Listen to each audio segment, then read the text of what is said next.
50 ఏళ్ల నుంచి ఒక పూజ ఒక ఇంట్లో నిర్విఘ్నంగా ఎటువంటి ఆటంకం లేకుండా జరుగుతుంది అంటే నిజంగా ఆ ఇల్లు చేసుకున్న అదృష్టం అనే చెప్పాలి. మా అమ్మమ్మ కృష్ణాష్టమి పూజను మొదలు పెట్టి 50 సంవత్సరాల పైనే అయ్యి తను ఇప్పుడు లేదు. కానీ తను మొదలు పెట్టిన ఆచారం, పద్ధతి, సాంప్రదాయం ఇప్పటికీ ఇంట్లో సజీవంగానే ఉన్నాయి.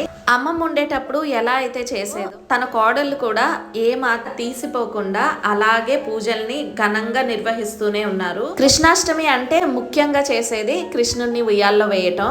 ఉయ్యాల్లో ఉన్న మా బాలకృష్ణుడిని చూడండి.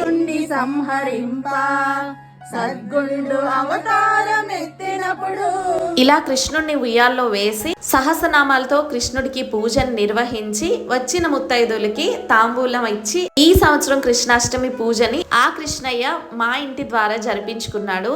తాంబూలం తీసుకోవడానికి వచ్చిన ముత్తైదుల్లో మన పూజ డెకరేషన్ నచ్చి వీడియో తీసుకున్నారు. తాంబూలంలో ఏమి ఇచ్చామో తెలుసుకోవాలంటే సబ్స్క్రైబ్ చేసుకోండి.